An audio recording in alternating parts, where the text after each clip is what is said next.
Good morning, everybody. Good morning. My name is Jack Pringle. I am a past president of the RIBA and the current chair of the Board of Trustees. It is a pleasure to welcome you here to the RIBA at 66 Portland Place at such a crucial time for planning and the built environment. For those of you unfamiliar with our work, the RIBA is the leading professional institute for architecture and the built environment. This fantastic Grade 2 listed building in which you're sitting is our home, which was founded in 1834. We have a royal charter, and that charges us to be for the general advancement of civil architecture and for the promoting and facilitating the acquirement of the knowledge of the various arts and sciences, and to promote the domestic convenience to citizens and public improvement and the embellishment of our towns and cities. With over 50,000 members, we promote the highest professional standards in architecture and support individual architects and architectural practices to deliver this mission across the globe. And I'm pleased to say that our members are some of the best architects in the world. We work to design better buildings and places, stronger communities, and a sustainable environment. We're also proud to be a leading cultural institute with one of the largest architectural collections in the world, with 4.5 million objects, a vibrant public programme, and outreach work in schools. The built environment has a fundamental impact on every aspect of our lives. We believe that it is part of our mission to advise government and the construction industry on how architecture can enrich everybody's lives and the best means of achieving that in a sustainable way. Our objective is to design places that are high quality, safe, energy efficient, affordable, and in which people want to live, work, and recreate. And I'm sure, as many of you are aware, the scale of planning reform that is needed at present is a once-in-a-lifetime or once-in-a-generation reset. The Levelling Up and Regeneration Act is an ambitious and welcome piece of legislation, and we at RIBA have been following it closely. At RIBA, we are clear that good design should be a cornerstone of a reform planning process. By prioritising good design, we can make sure that our homes, our communities, and our cities can meet the needs of the current and future population. This is where the contribution of architecture and our profession is so vital to the levelling up agenda. With specialist skills and knowledge, and as leaders in the design of the built environment, architects are uniquely placed to work with the department to facilitate best practice. I have been pleased to see that the government is taking steps towards reforming our planning system, reform which many of us know is sorely overdue. The system is a drag on development, and we look forward to hearing the details of your proposals. There is much still left to do to ensure that our built environment serves each and every member of our community. I want to give you my thanks on behalf of RIBA for joining us here today in our shared mission of creating a better, sustainable and deliverable built environment. I'm confident that we can work together towards a landscape in which the planning system and planning policy works for everybody, and can look forward to doing that in the months to come. Thank you. And please welcome the Secretary of State for Levelling Up, Housing and Communities, Michael Gove.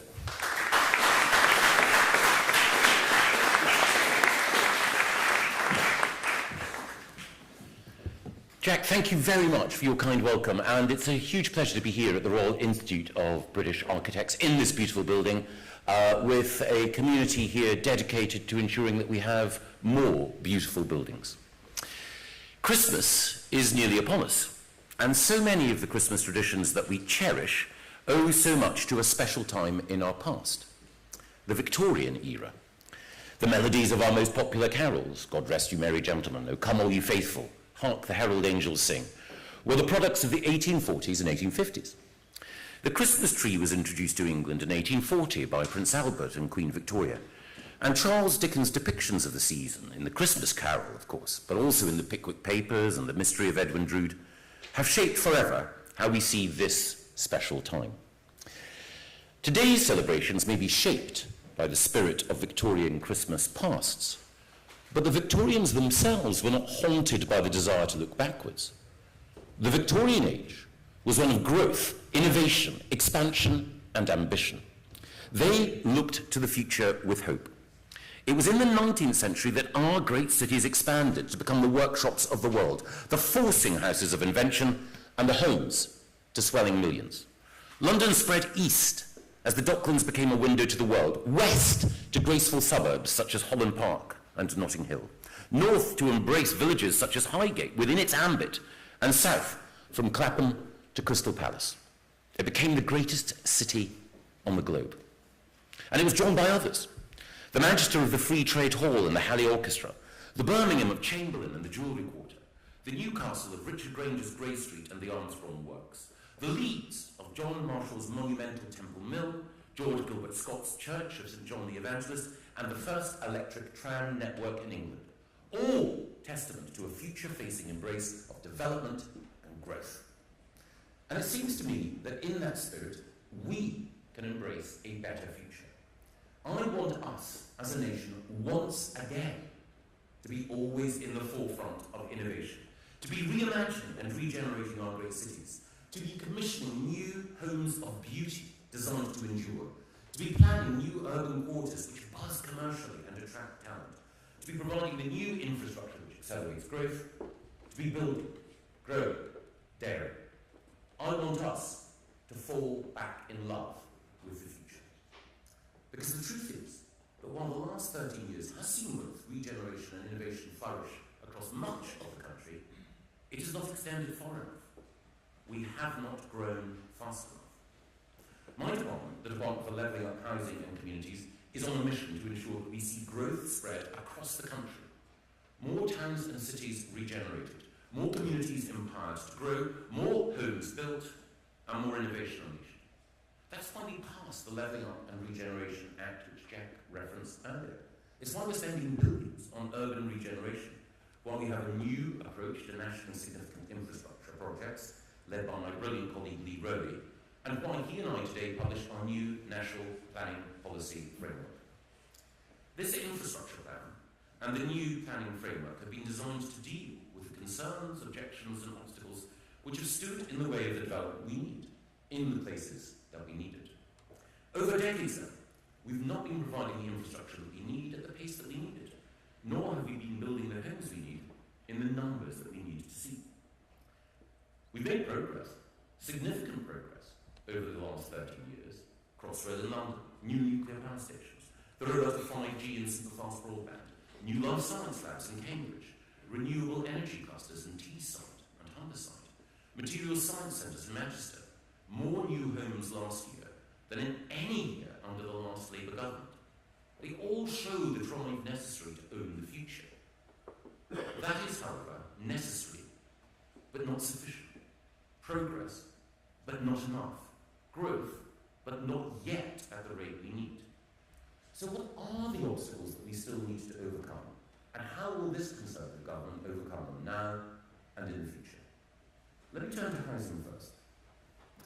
The figures on housing to date, as I mentioned, constitute a considerable record of achievement. More than 230,000 new homes in the last year, more than 900,000 in the last 4 years, on course to meet our target of 1 million new homes in this Parliament. As strong as that record is, it can be stronger still. And the uncomfortable truth is that we have not built more because in many parts of the country there is a resistance to new development. And the truth is uncomfortable for those of us ardent for new development because that resistance is not unreasonable. Those who were first characterised by the late Nicholas Ridley as NIMBYs, the not in my backyard objectors to new development, have often had good reason to just say no. As the late economist Sir Olsen pointed out, the gains of new development are spread widely, but the difficulties are experienced locally. So what are these concerns? Well, first, new development has too often been of poor quality, ugly or identical, without the beauty that is at the heart of all great architecture. I'm an unabashed champion of aesthetic excellence in the built environment, an admirer of architects' skill and vision, a believer in their mission to make homes more than just a machine for living, but a delight to the eye and a statement of belief in the future. But my conviction that we need to build more beautifully is not just a matter of personal taste, it makes sense in public policy terms. As recent polling by Gove and Bradshaw Advisory shows, opposition to new homes and communities drops dramatically when that development is beautiful. Asked how they felt about a large increase in homes in their local area, 43% of those surveyed were resolutely opposed. But this falls to only 20% when reassured that the development would be in keeping with local architecture and traditions. And the market too shows the merit in building to exacting aesthetic standards. Panbury, the development which is meant to be the king champion, and which was so carefully master planned next to Dorchester, is not to everyone's taste. But it is undeniably built with great attention to aesthetic considerations.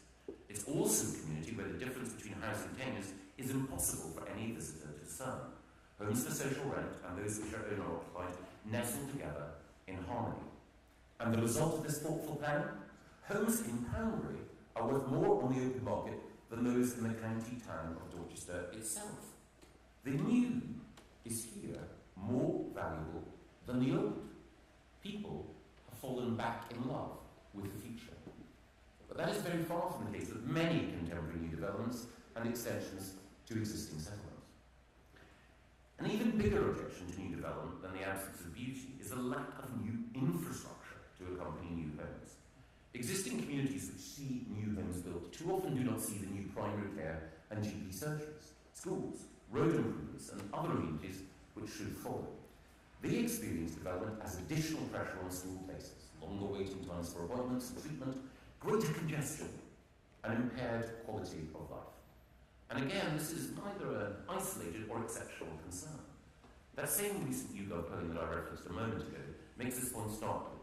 If promised that housing will be accompanied by more local services such as GP surgeries and schools, support for development rockets. And alongside that concern on infrastructure, rests an anxiety about the lack of democratic control over new development. The way in which local planmaking can currently be challenged and overturned. The sense that numbers of new homes are crudely imposed rather than thoughtfully calculated. The feeling that local elected representatives of all parties cannot shape their communities in the way that they would wish. All of this has stoked opposition to new development, and at its most severe, it has led to a failure of local authorities to adopt new plans for any homes at all. There are also legitimate environmental concerns about new development, especially when it occurs outside existing urban areas. Green fields are lost forever, habitats eroded, biodiversity harmed. Of course, there are some objectors to new development whose affection for, say, newts was a love which dared not speak its name before the planning application went in. And the way in which some existing environmental regulations work is over-complex, inefficient, and counterproductive. But the environmental externalities of new development, especially on green fields rich with wildlife, are real. Our interventions, including those flowing from the Environment Act, mean that these effects are managed much better than ever before. Even so, unless we can show that new development is concentrated in areas where the loss of environmental amenity is lowest and can actually lead to enhanced biodiversity, then resistance will endure. A final objection to new development links all of the above concerns.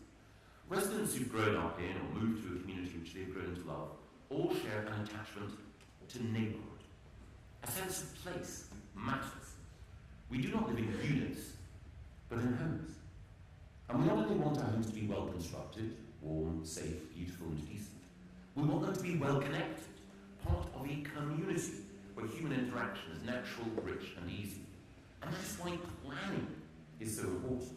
Why the role of planners in local government, and indeed by developers, matters so much. Planning is the means by which we bring harmony to development, make places to hear and people connect. Planners give communities a heart by appealing to our souls. Planners take landscapes which have been neglected, despoiled or left fallow, and build something to delight the eye and command affection.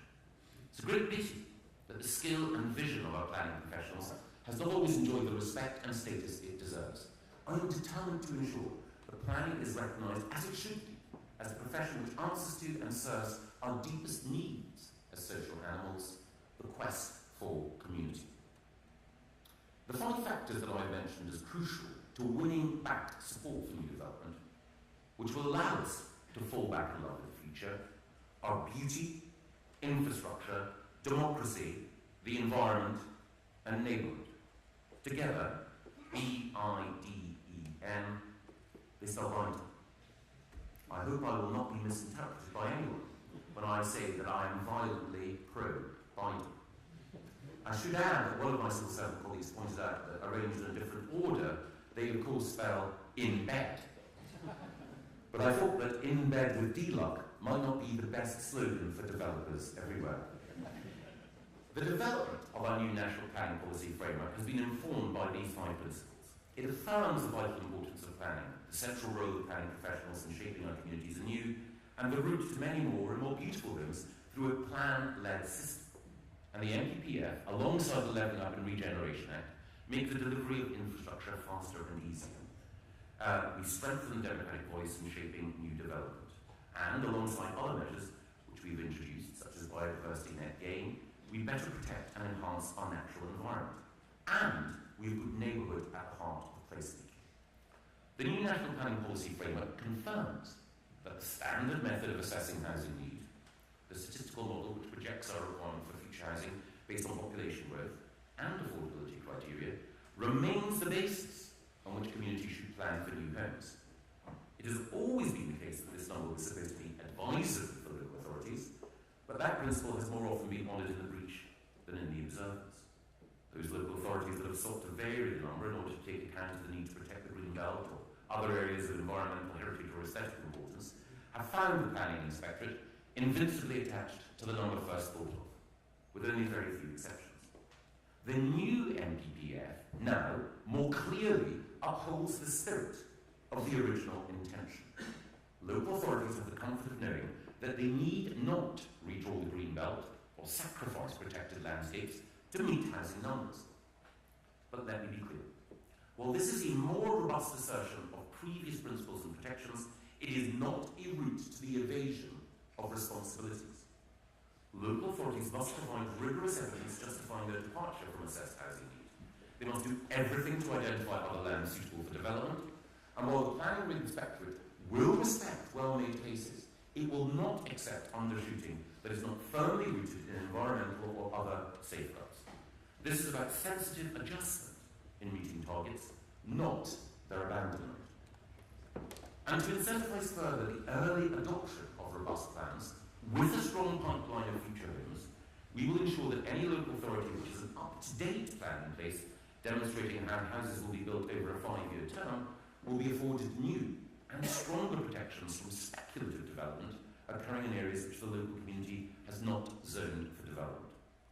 And these protections will be supplemented by changes to the housing delivery test. This test acts as an assessment of an authority's previous 3 years of housing delivery, and where there has been under-delivery, consequences rightly fall. All authorities will continue to be subject to these consequences, producing an action plan for improvement where their delivery falls below 95% of need.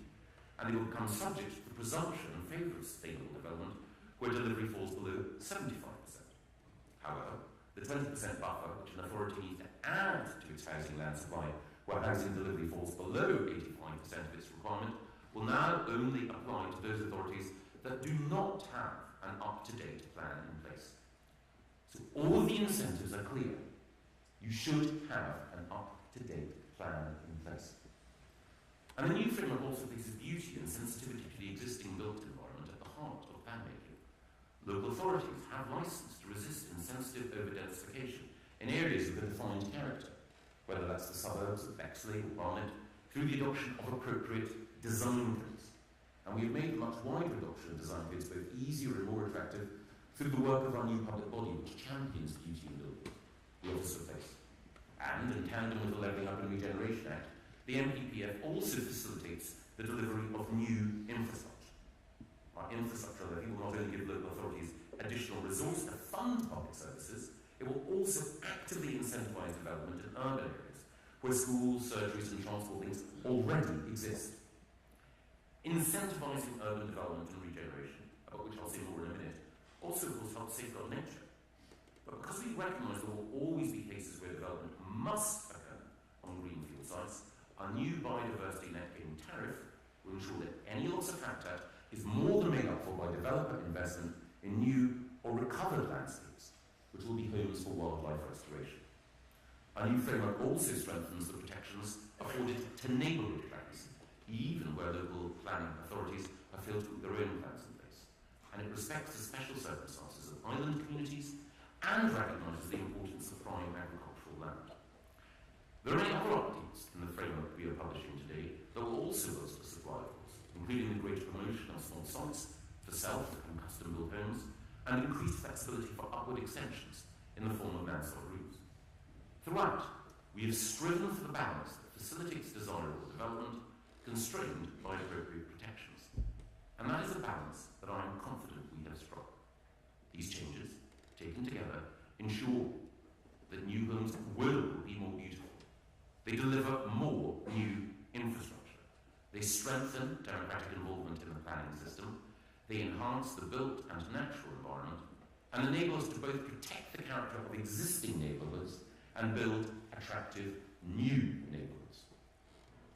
And because we've listened to thoughtful and measured concerns about how the planning system has worked and made sensitive, practical improvements, there is now no excuse for any local authority not to have a plan in place. No excuse not to ensure that homes are delivered swiftly and efficiently through their plan, and no excuse for leaving communities and the next generation without the homes they need. And that's the difference between the Conservatives in government and Labour. We've listened to the concerns of communities, including actually members of the shadow cabinet, about new development. We're doubling down on making it easier to build homes on brownfield sites where people want to live. And we are, as I will demonstrate, taking on the vested interests and the slow actors in the planning process. Well, I'm afraid, as we saw recently, Keir Starmer actually instructed his party to block the release of 100,000 new homes. I fear that Labour have failed to back the builders and first-time buyers at every opportunity. Conservatives, by contrast, have tackled the reasonable concerns which have sometimes stood in the way of new development and have a plan for future development as well. And we will now be just as rigorous and robust in rooting out the delays, blockages and bad practice in our planning system as ever.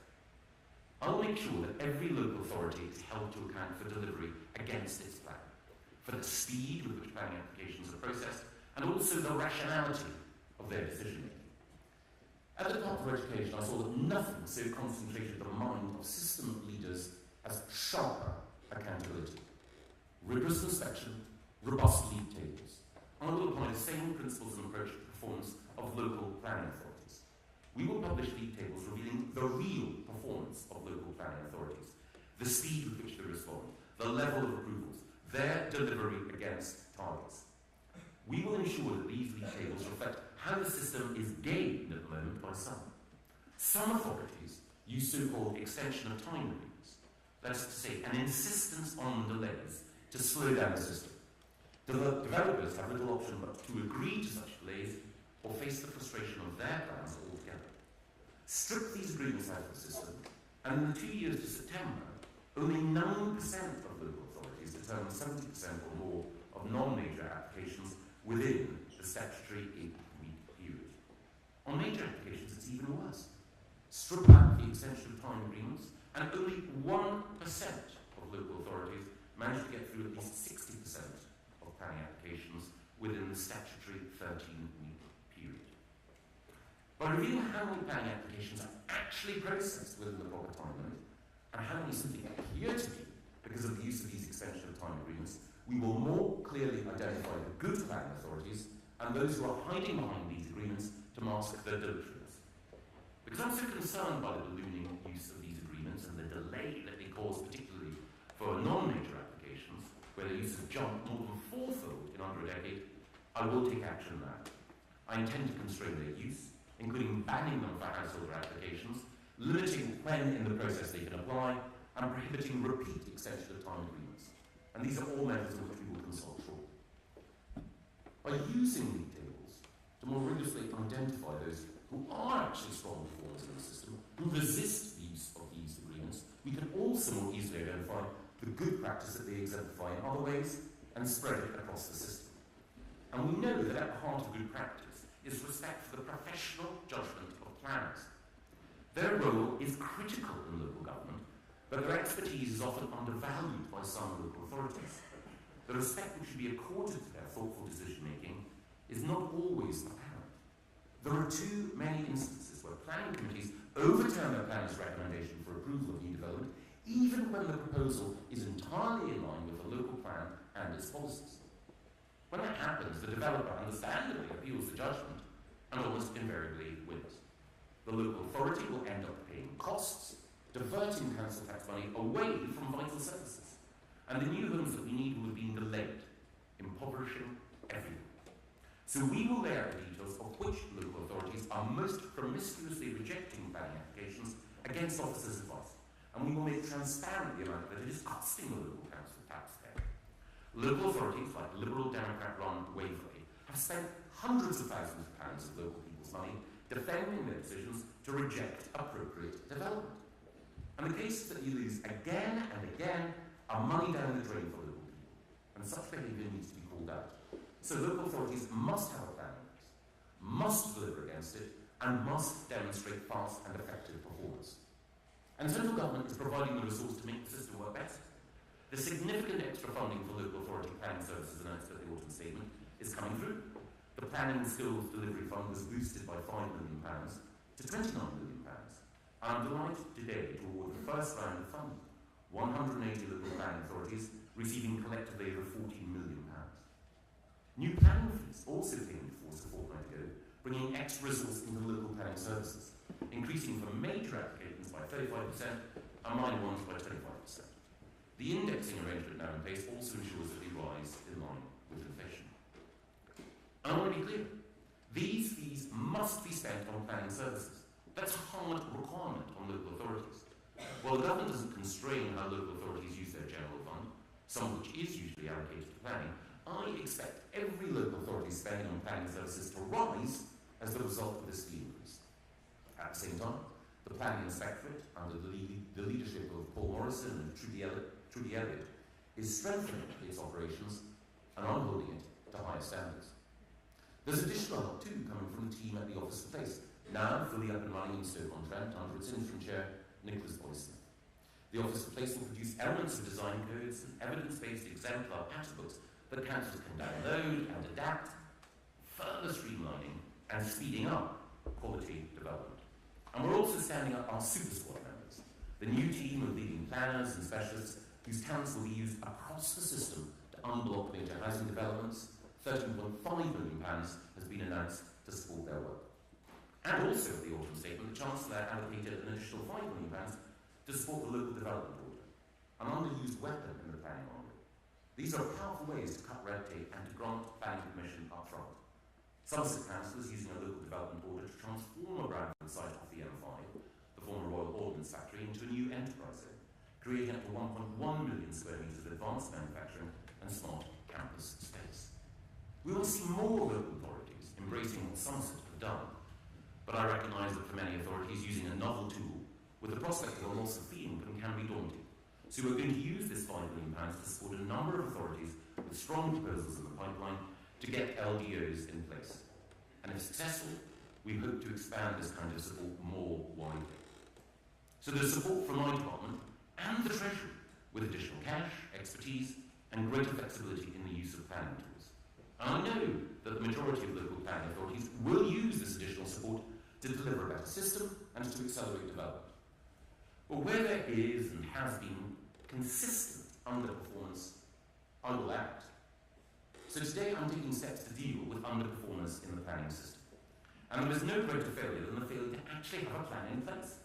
That is why today I'm issuing a direction to 7 of the worst authorities in terms of plan making, who have failed not just to adopt a plan, but even to submit one to examination since 2004. St Albans, Amber Valley, Ashfield, Medway, Uppersford, Basildon and Castlepoint will all need to provide me with a plan timetable within 12 weeks. Should they fail, I will consider further intervention to ensure that a plan is put in place.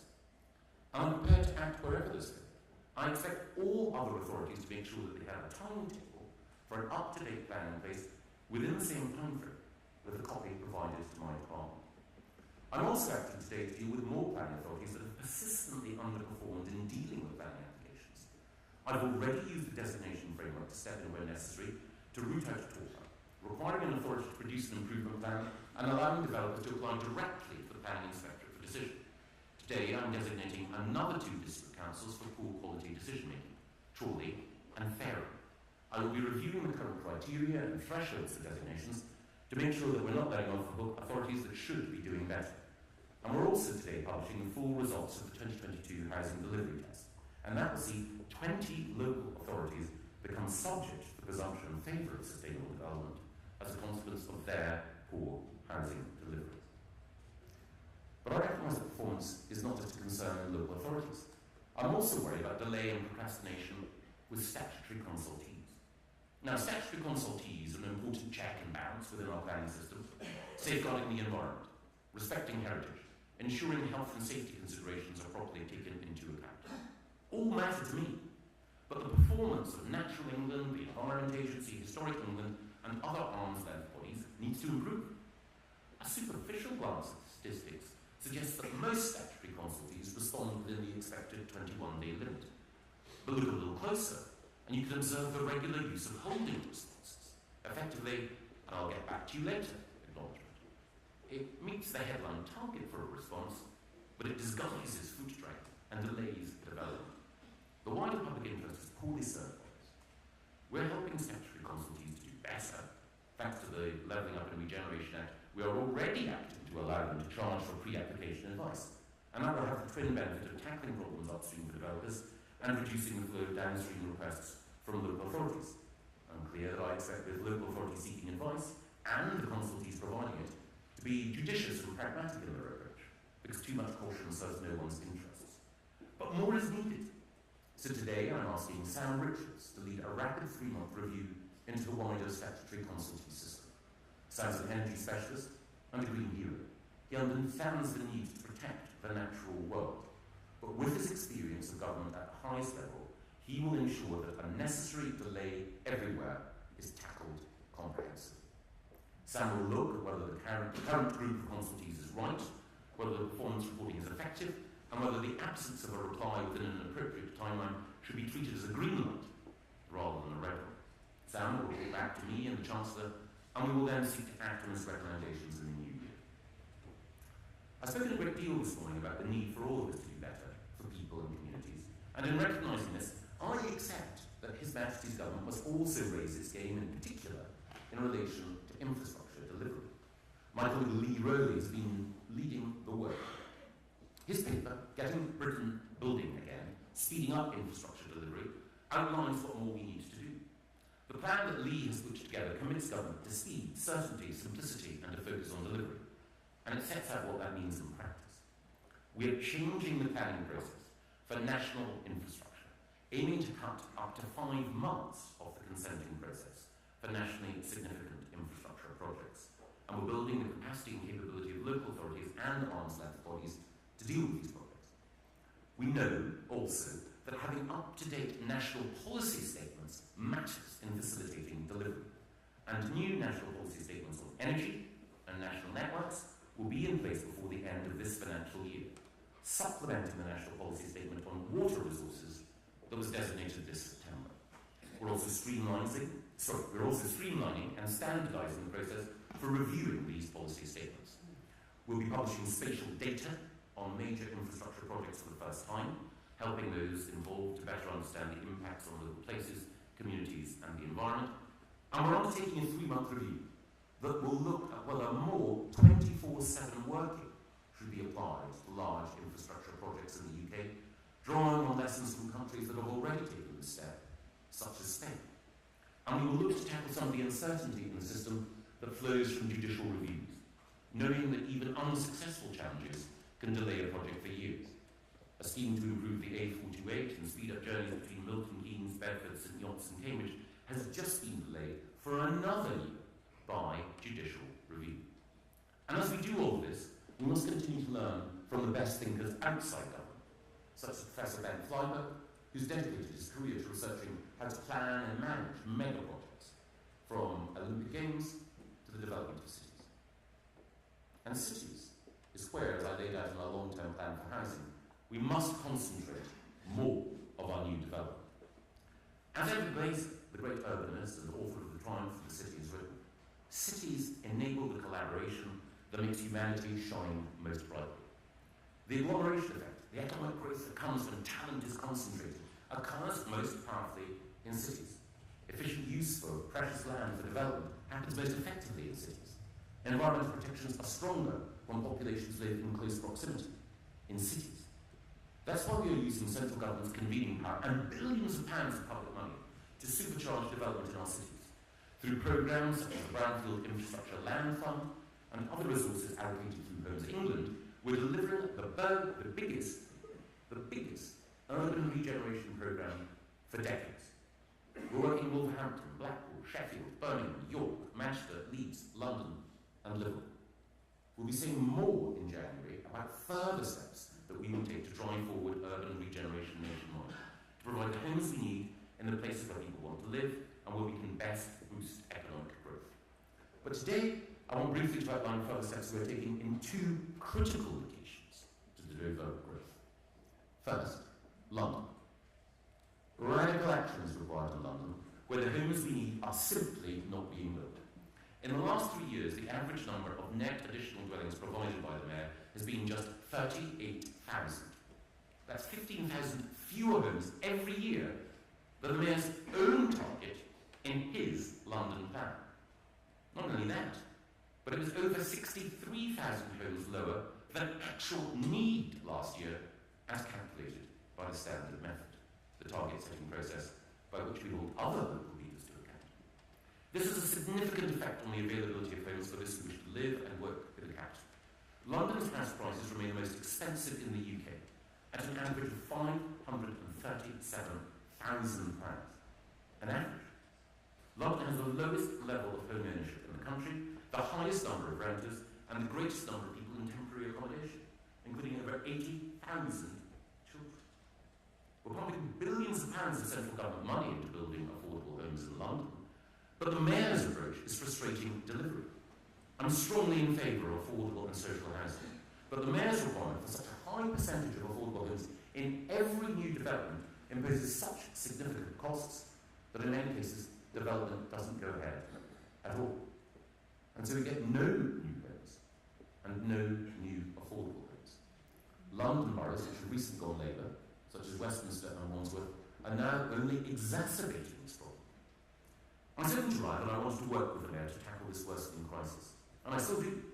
But in the many conversations that I and my officials have since had with developers, boroughs, consultants and other partners, it's become evident that changes to the London plan itself are needed if our capital is to get the homes that its people need to flourish and thrive. I've therefore asked Christopher Kakowski KC, Councillor James Jemison, Paul Monaghan and Dr Wei Yang to review the London plan and identify where changes to policy could speed up the delivery of much needed homes in urban city sites in the heart of our capital.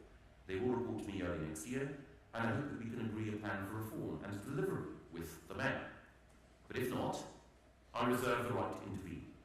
If housing targets are to mean anything, we cannot have failure to meet them in such a terrible way persist under Labour's London Mayor. And London is not the only city where we're taking steps to build many more homes. Again in July, I outlined our vision for Cambridge 2040. A new urban quarter, one truly plugged into the existing city rather than simply orbiting it, with beautiful neoclassical buildings, rich parkland, concert halls and museums providing new homes for thousands each year, and further ambitious development around and in the city to liberate its potential, with tens of thousands of new homes. Nowhere is the future being shaped more decisively than in Cambridge. Its global leadership in life sciences and tech is a huge national asset. But until now, as I've pointed out, its growth has been constrained. Lab space and homes for the scientists, the technicians and the sports staff who power innovation have not been provided in the number, at the scale, or with the pace required. That's why I appointed Peter Freeman as chair of the Cambridge Delivery Group in July, and since then he's been working flat out to deliver our vision of the city, in collaboration with local leaders and representatives. Delivering our vision means laying groundwork for the long term, and that starts now. We will establish a new development corporation with a broadly based board to steer its efforts. These we will arm with the right leadership and the full range of powers necessary to marshal this huge project over the next 2 decades, regardless of the shifting sands of Westminster. We recognise that the scale of development we're talking about will require upfront investment that is commensurate with our level of ambition across both the public and private sector. And we must also ensure we have an approach towards water that reflects the nature of Cambridge's geography. That's why we're announcing today new steps to help manage demand for water in new developments, and we will see more about new sources of water supply in the new year. Because our vision for Cambridge is going to exemplify what it means to fall back in love with the future. It's going to set the standard for how we protect and preserve what makes a city special, and also how we design and equip it for the century ahead. I began by recalling how much we can learn from the Victorians and their spirit of endeavour and ambition, their belief in progress and their restless quest to innovate and improve. I believe that we can not just match, but outdo that embrace of the future. My approach to the way in which we need to find space to develop and grow in this nation is, in Tennyson's words, to strive, to seek, to find, and not to yield. And it is in that spirit that I want us all this Christmas to fall back in love with the future. Thank you.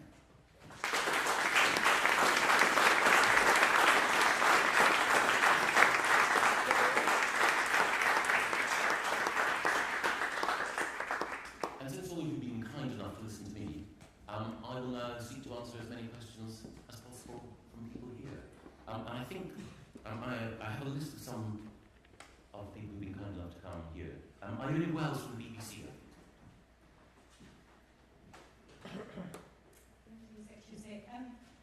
By telling councils that they don't have to stick to local house building targets, that they can reject developments on the green belt or ones that change the character of their area, are you caving to pressure from within your own party rather than prioritising national housing needs? And separately, if I can, Michelle Moan said that she contacted you personally at the start of the pandemic to offer the help of PPE MedPro. Why didn't you correct the record when for months she denied involvement in that deal? Two very important points. On the first, absolutely not. As I hope I laid out in my speech, there are perfectly reasonable reasons to resist development if it is unattractive, if it's unaccompanied by infrastructure, if it dramatically changes the character of an area, if it harms the environment. It's only right that local people should have the chance, through the planning system, to safeguard the environment and to protect the character of the places in which they live. But as I made clear, sensitive adjustment is not evasion or abandonment. It has always been the case that the housing targets that we've had have been an advisory starting point. We reaffirm that today. But what we also do is make clear that now there is no excuse for not having a plan in place, no excuse for not delivering against that plan, no excuse for not making sure there is more housing need. And we're providing the resource in the planning system and the tools for local authorities to deliver. I should say, as I mentioned, that we have over the last 7 years delivered more homes in every year than Labour ever did when they were in power. So what we have today is a plan that meets the concerns of reasonable people about insensitive development while supercharging development across the whole country. With respect to Baroness Moan, as I'm sure you know, there is a National Crime Agency inquiry going on. I've cooperated with that inquiry because I want to ensure that it reaches its conclusion quickly, that justice can be served. And if there are further questions to ask about PPE procurement, and I believe the government has a strong record, then I'm more than happy to do so with the COVID inquiry. If I can turn now to Tomorrow Code from Sky. Thank you, Secretary of State. One of your predecessors, Brandon Lewis, told Sky that the Conservatives risk losing a generation of voters by not building enough houses. Do you agree? And since dropping national housing targets, we've seen the number of applications for housing fall significantly. Have you simply created a NIMBY's charter? Thanks, Maura. I agree with Brandon that we do need to build more. For me, it's not about voters. It's about the national interest. So it is absolutely the right thing to do for us to build more homes, and we have been. The recent contraction in the number of planning applications being put forward, and it's important to recognise that the drop in approvals is a result of the number of applications being put forward, has been principally as a result of the broader economic headwinds that the world is facing. Higher inflation, higher interest rates, more expensive mortgages has meant entirely rationally that developers have put in fewer planning applications, and as a result, the future pipeline for homes has been narrower than anyone would want. But it's because we've been so successful in fighting inflation, because the Prime Minister and the Chancellor have brought it down, that interest rates in due course can reach the levels that will enable us to reach the targets that we want to reach. And many of the thoughtful points that Brandon has made, and that other think tanks like Policy Exchange have made, have been incorporated into the approach that we've taken in the speech that I outlined today. Next, Chris Hope from GB News. Thank you, Mr. Gove. Two quick questions.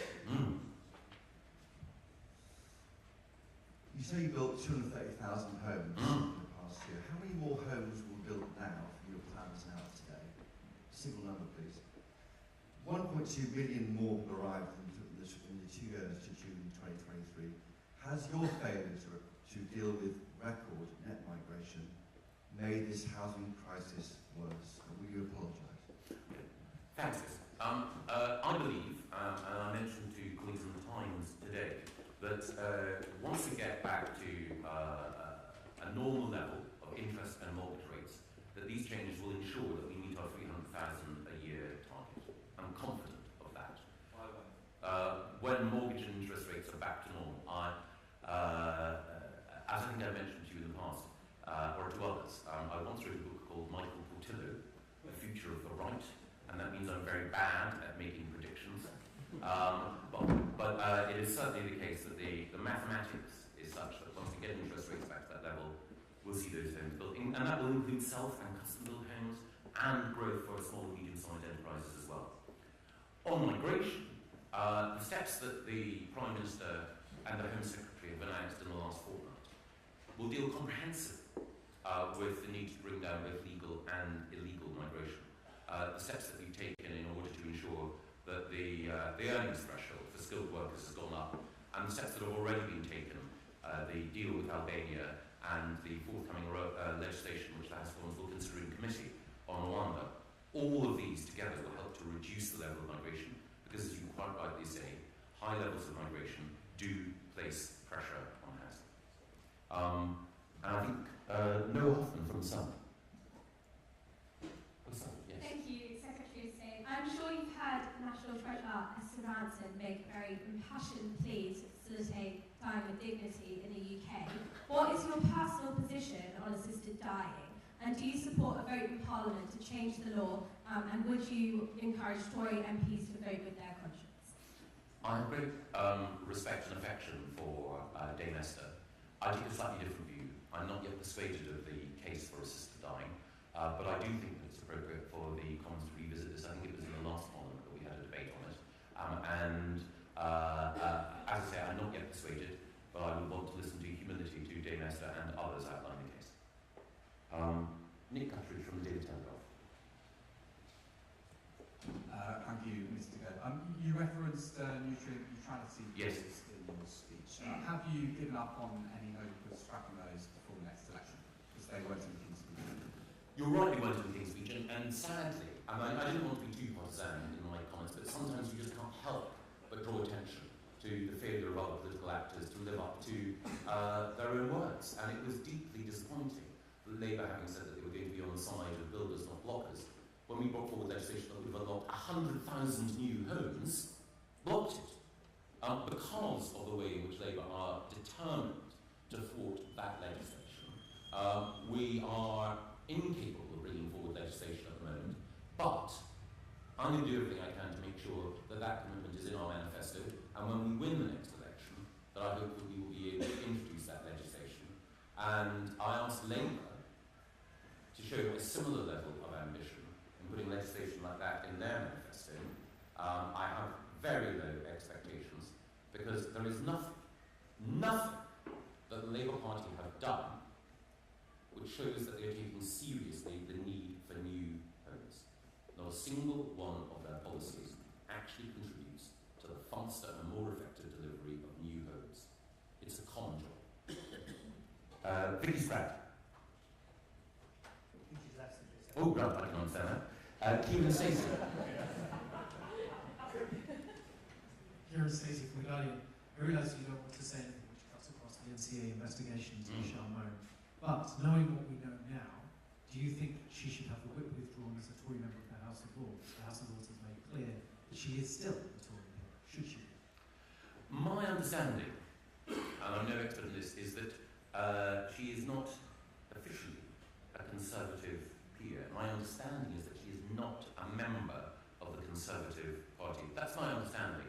But obviously, I can make sure, Keegan, that the Lord's Whips team are in touch with you. That's my understanding of the position at the moment. As I said earlier, Baroness Moan is subject to an NCA inquiry. I hope that inquiry results in a case being brought as quickly as possible. Josh Oliver from the FT.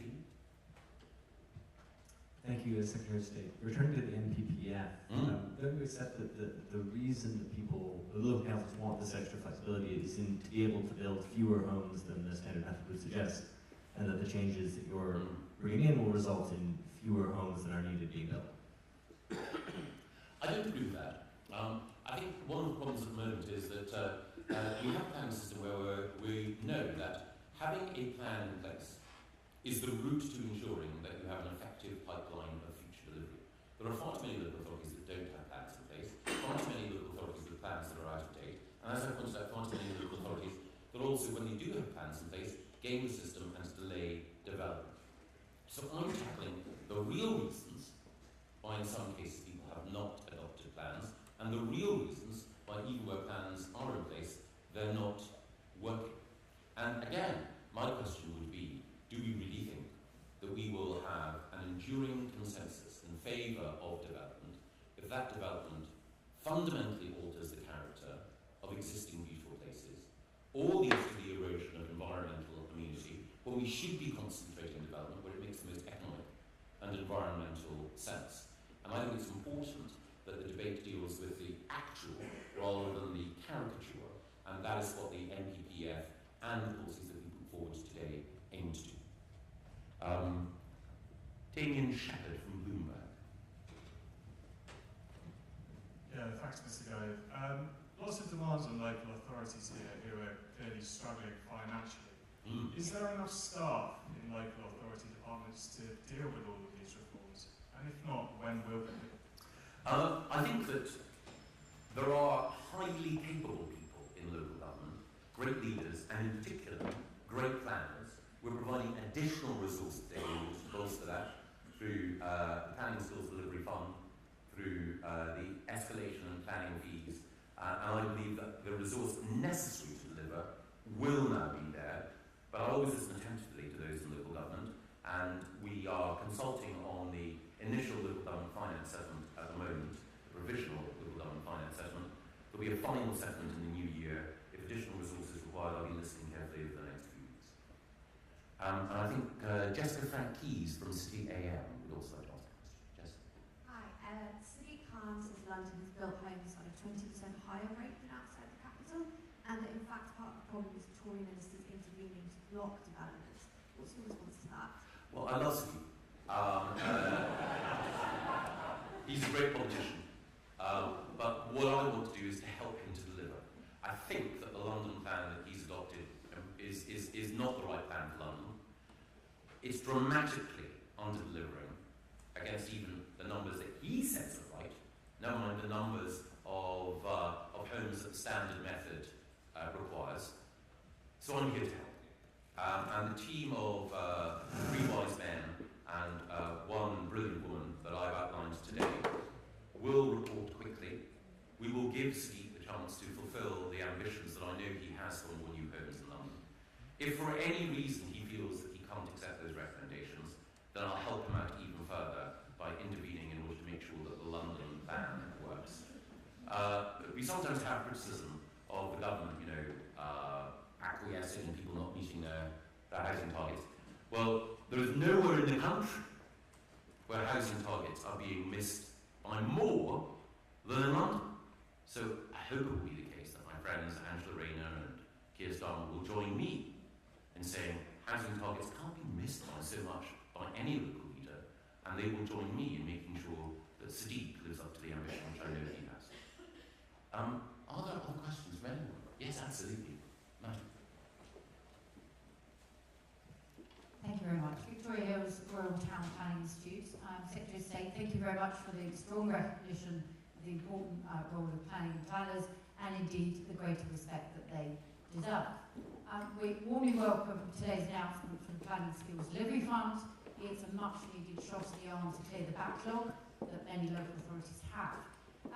Will you be able to make an annual commitment to this level of investment that's needed to bring back the 25% of local authority planners that have disappeared in the last 7 years? Thank you. The work that the RDPI and the TCPA do is invaluable. And we have lost plans at local government level. It is a problem. The PSDF is intended to help address that. I want to make sure that in the future we can provide all the resource that is needed. But one of the other things that, again, I stressed in my speech is that those working in planning and local government need not just more resource, but more respect.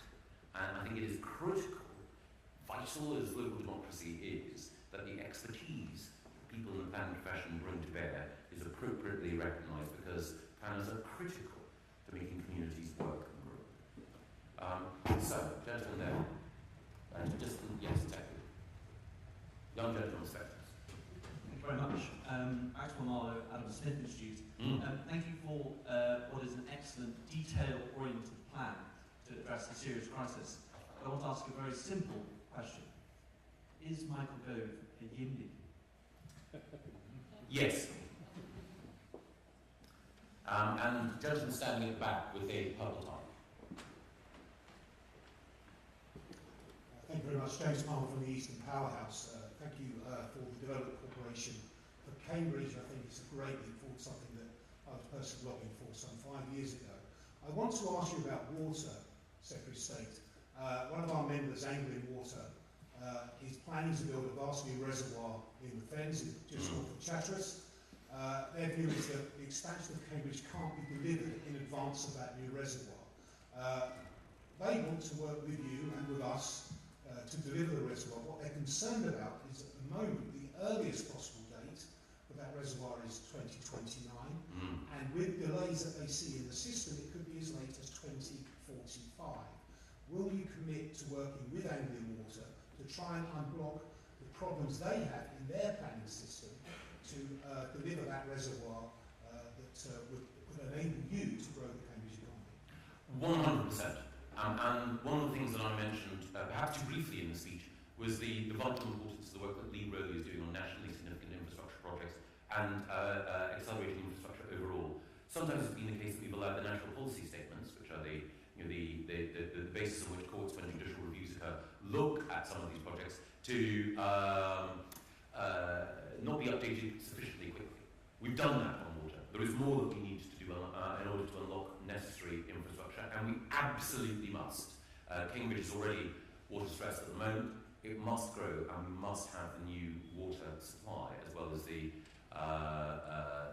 adjustments on demand that I mentioned earlier. So, gentleman in the second row. Secretary of State Andy Jackson from Savills. I want to bring together two policy themes that you've referenced and two locations that you've identified. The policy themes are Greenbelt and greater protection to the Greenbelt, and at the same time increasing housing numbers. How do you see those two themes playing out in London and Cambridge, as you've referred to? Thank you. I think the first thing is making clear that local authorities should not, need not, see the Greenbelt encroach in order to meet targets. It was always the case that those numbers were supposed to be an advisory starting point. It's always been the case that the Planning Inspectorate has ensured that people cannot depart too far from that. What I've done today, I hope, is to make rigorously clear the way in which that policy should operate. But you're right to identify Cambridge. Cambridge is a unique and special case, and I know that the Development Corporation, whose work I will not want to preempt, will recognise that the national interest in Cambridge means that a different approach is going to be required. Yes, gentlemen there. I'm going to take every question that anyone wants to ask, so people who have other engagements may want to leave, I can't be offended, and I'm sure the questions will be. Yes. Daniel from Gove. Just on the Cambridge point, I think in the summer, when you sort of made these plans, you said you wanted to see 250,000 homes built by 2040. I think the figure today that you said is 150,000. Has Peter Freeman and his team run into obstacles that they didn't expect, or is this on a different timetable? What's the reason for the change in that number? Well, the 250 number was a number that was speculated on, it's not a number that we ourselves used. Our ambitions are more than 150,000, but again, I don't want to constrain the ambition of the Development Corporation. For me, more is better. Yes? I'm Ms. Gove, from the Daily Express. The government today published its draft trans guidance, which doesn't ban social transitioning and leaves teachers still having to make decisions. Is it a fudge? No, I don't believe so. I believe it's the right approach to a sensitive issue, and I think that the Minister for Equalities has made clear the vital importance of recognising that in sport, in school laboratories, and in the classroom, that we don't have a culture or an approach which puts children at risk. And I think that the approach that Kemi has outlined is absolutely 100% correct. Yes? I'll take questions in three, so the group of three people just over there, if that's okay.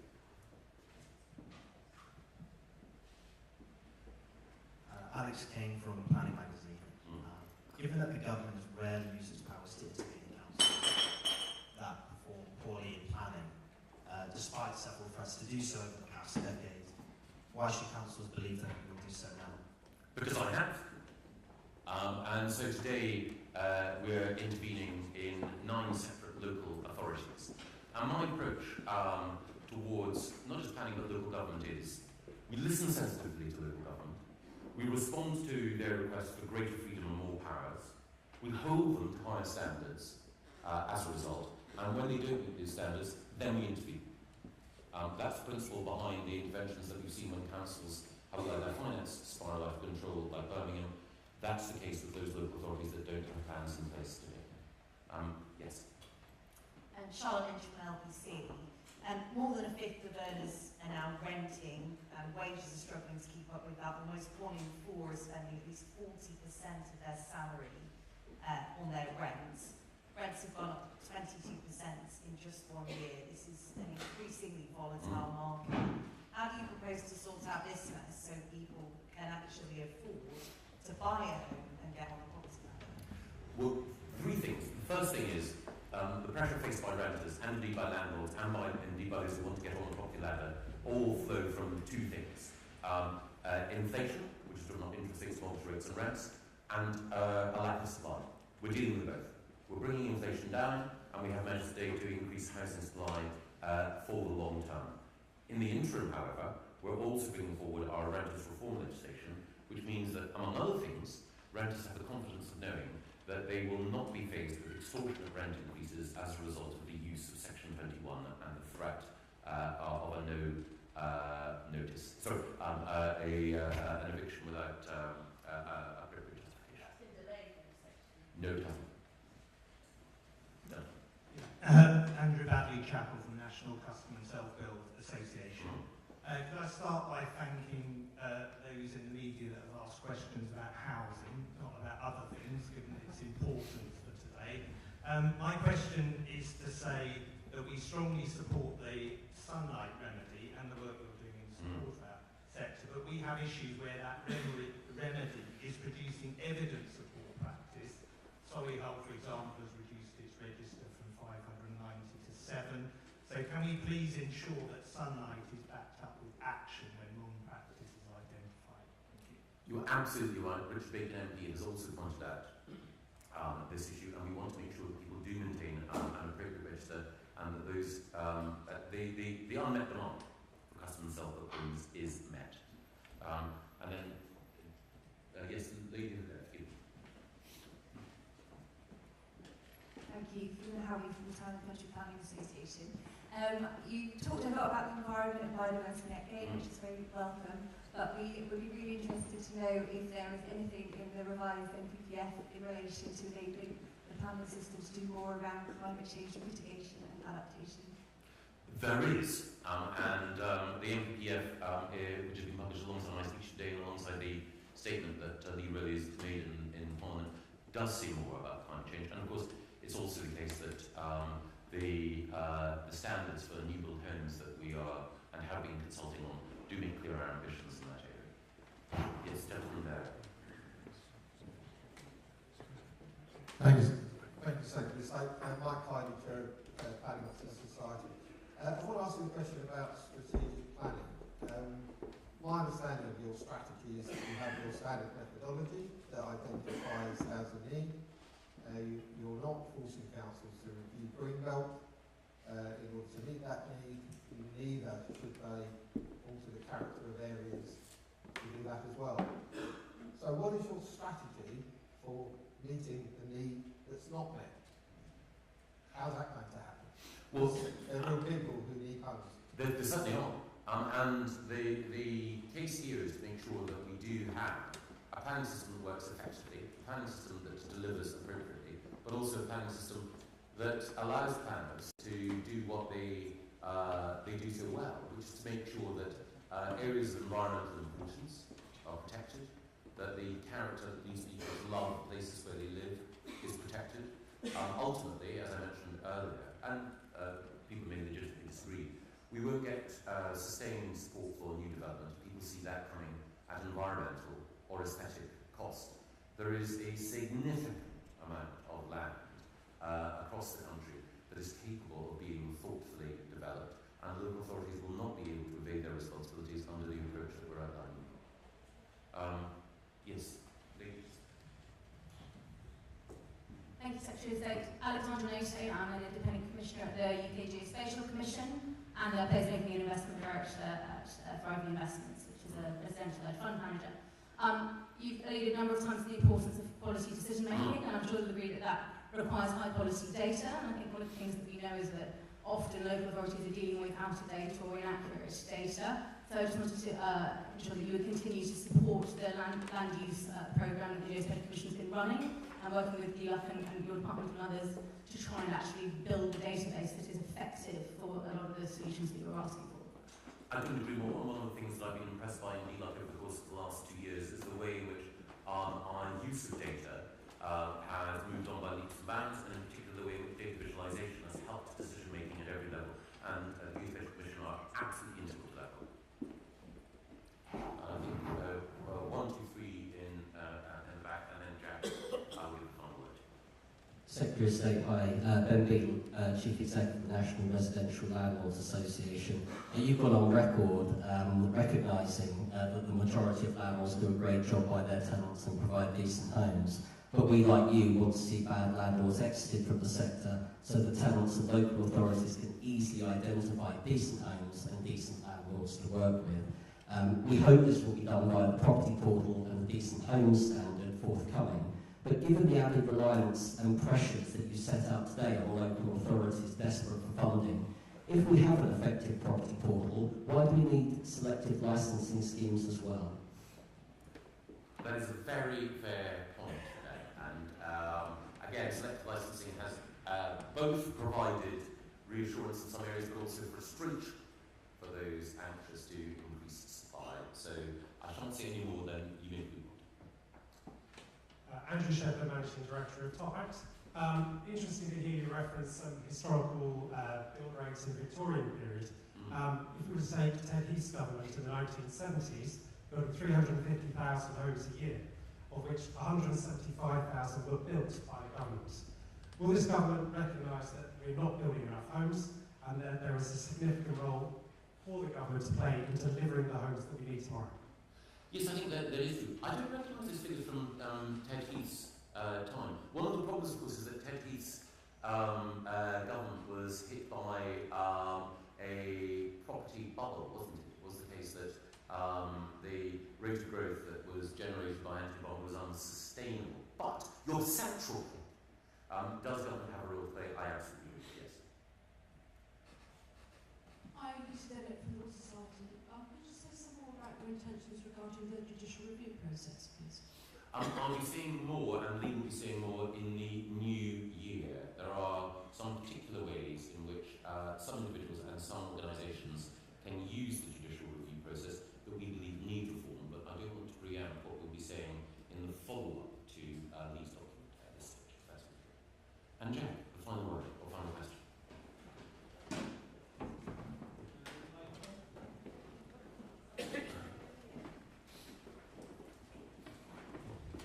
Thank you very much, and thank you for giving me the last question. Before I launch it, I'd like to say I couldn't be more pleased that you have chosen to come here to the RIBA to make this announcement today. Just assembling and putting together a planning application has become an extremely complicated process with a large number of specialist consultants involved in all sorts of fields, and of course consultations, which are entirely right. It's inevitably very expensive, takes a lot of time, and the process can be, in some cases, non-linear, let me put it that way, without predictable outcomes, often taking years and years. And we have developer clients who complain to us regularly about this. Will this new MPPF make the process simpler with more predictable outcomes? I believe it does make it simpler. I believe the outcomes should be more predictable. I believe that the incentives that we've created to have plans in place, but also the penalties if plans are not in place, will concentrate minds effectively. But it is also the case that I will continue to look at other ways in which we can simplify and streamline the system. Because the care and thought that should go into planning redevelopment should be care and thought on the part of planners and architects, not care and thought in satisfying tick-box bureaucratic criteria.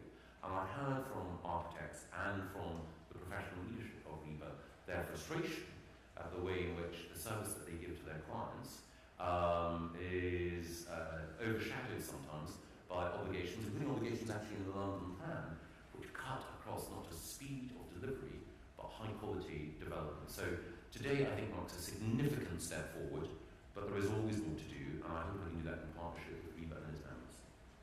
And with that, I just want to say thank you very much to RIBA, and thank you very much to all of you. I wish you all a Merry Christmas.